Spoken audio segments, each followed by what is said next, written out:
that everything is going up in price, right? And I've spoken about this in the past where really it's not price that you want to look at. Really, it's hours. All right. So for example, let's stick with ribeye. 2 years ago, ribeye here was about $9 a pound. Well, let's say that 2 years ago, I was making $20 an hour, right? That means that ribeye cost me about a half an hour of my labor per pound. All right. So let's say $10 a pound. So that means that 1 pound of ribeye 2 years ago, when ribeye was selling at $10 a pound, cost me about 1/2 hour of my labor. Well, let's say that today ribeye is $20 a pound. It's twice as much as it was then. But today I'm making $30 an hour.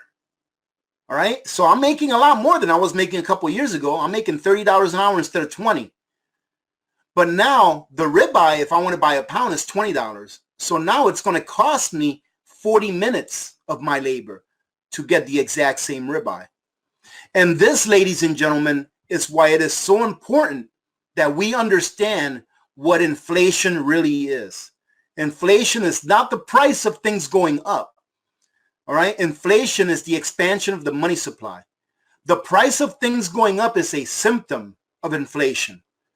The price of things go up because there is more money in the supply chain, in the system, in the economic system.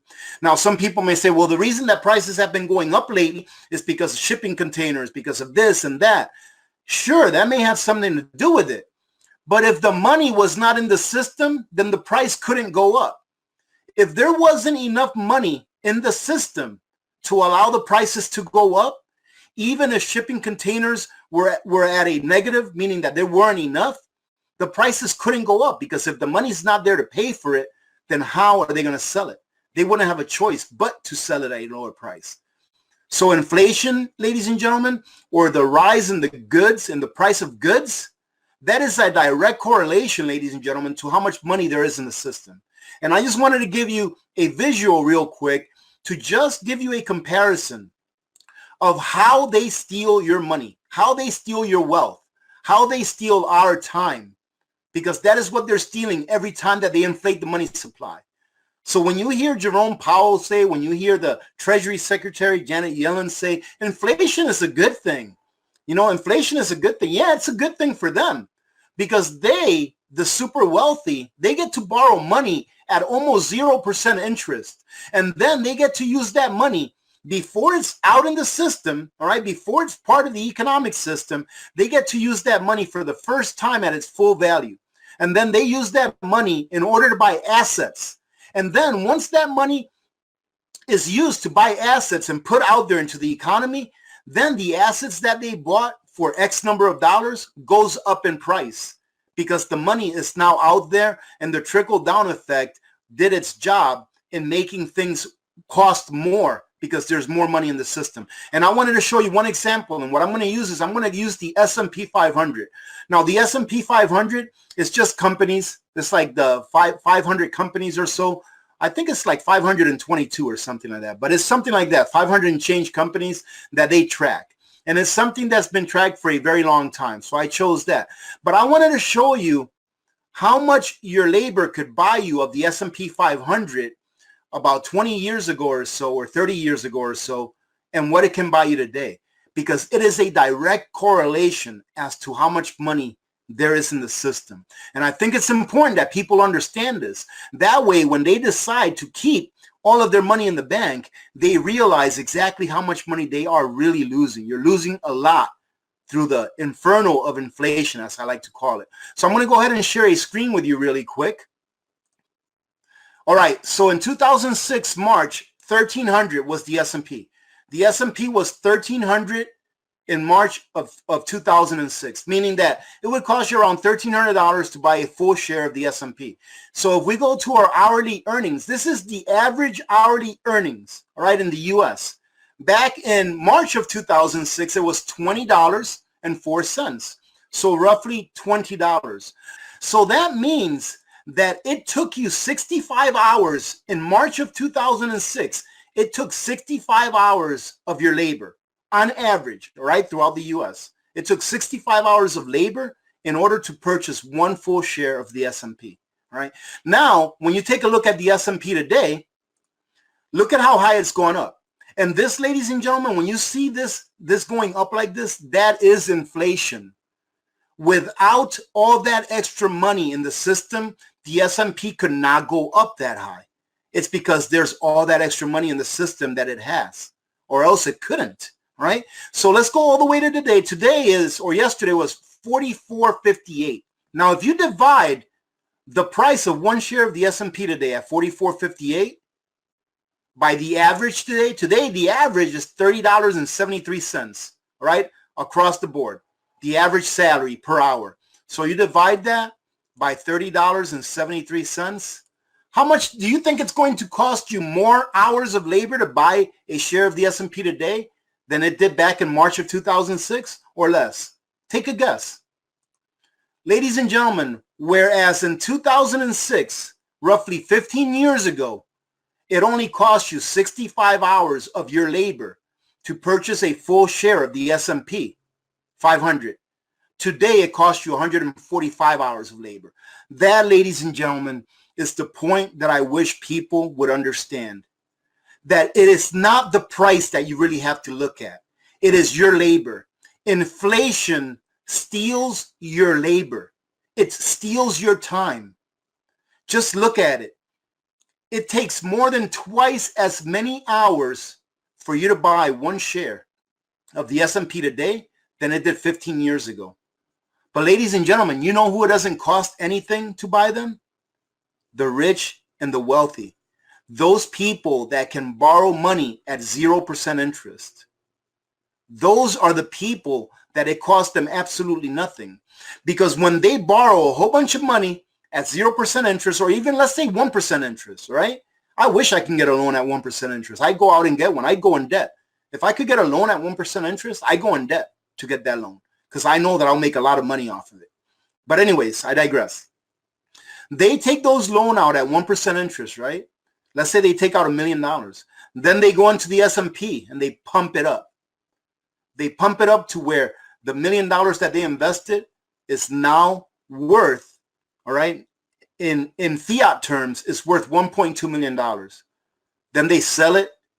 They take their loan, pay it back, and now they have 20% gains on money that they borrowed for almost nothing. And who pays the price, ladies and gentlemen? You and me. The people that pay the price for inflation are the middle class and the poor. Because now you have to work more hours to get the same stuff that you got yesterday. And those people that put all that money into the system, they work less because they use that money that is being stolen from your labor. They use that money to profit. So, man, I really hope that what I just talked about made sense, because that's how people ought to look at prices going up. It's not that the nominal price is going up. It's that you are now being able to buy less with your time. And your time, ladies and gentlemen, is freedom. That's what time is. Why does everyone want to retire? Why do you want to retire? So that you can do what you want to do when you want to do it. That's freedom, right? Because now your time belongs to you. You don't have to trade your time for something else. Your time is now yours. That's freedom. And that's what they're doing to us with inflation. Every time that you hear the word inflation, all you have to do is change that word inflation out. Inflation, MMT, let me see. What do you call it? What's the new stimulus? Anytime you hear any of those words, ladies and gentlemen, just make sure that you replace them with, I'm going to steal your money and your wealth and your time. Because that's exactly what they do when they inflate the money supply by printing it out of thin air. So I hope somebody got something out of that. I hope it made sense the way that I put it. All right. So, ladies and gentlemen, let's go ahead and do our giveaway. And what I did was I just did a short video showing you how I actually do it. That way you know how I do it. I'm not going to do this short video that I'm doing today every single time. I just want to show you how it is that I come up with the winners. That way you know that it's fair. Okay? So here we go. And I'm just going to talk you through it. So as you can see up there, you can see that I have the random generator up there. And those are the pictures that are being given away today. Aren't they pretty? Man, those are awesome. And you can see that I put the number 2 for the first number of the random generator because we started on number 2. And then the very last number is the number 233. So if we go all the way up here, you'll see that our very first entry was the number 2. And now we're going to press our first number, and our first number is 118. Let's go down. Who is it? I don't remember who it is anymore. Angie Dasner is our first winner. And ladies and gentlemen, the pictures, as you're seeing them here, I don't even know who is getting one picture. So I won't know until I put it in the pack, so you don't either, right? But they're all beautiful, as you can see. Our second number is 77. And that's Brenda Bodwin. I know I put 76 there, but 77 was Brenda as well. So Brenda Bodwin, you are our second winner. Congratulations, and thank you for your support. Our third number is the number 49. I'm excited, even though I already did this. Margarita Castaneda. Margarita Castaneda, congratulations. You are our third winner. Our fourth number is 139, 139. I feel like we're at a bingo hall here, ladies and gentlemen. And 139 is north of the 52nd. Congratulations, north of the 52nd. Let's see. I think we have two more to go. All right, that was our fourth one. So our fifth number is 96. And Brenda, thank you very much for your support, but we don't have any repeat winners, all right? The fifth one was Brenda, but we only have one winner per giveaway, all right? And I think Brenda ends up winning one or two more times. But I just wanted to show you. So the next number is 42. Okay, Boss Hog 10. Boss Hog 10, congratulations. And I think this is our last one, 80. Brenda. All right, so we got one more. 99. Brenda. Just so you know, ladies and gentlemen, it's one winner per, okay? So our last number, our last one is 228. And 228 is Blingo City Boutique. Blingo City Boutique. So our winners, ladies and gentlemen, are Angie Dasner, number 1. Blingo City Boutique, number 2.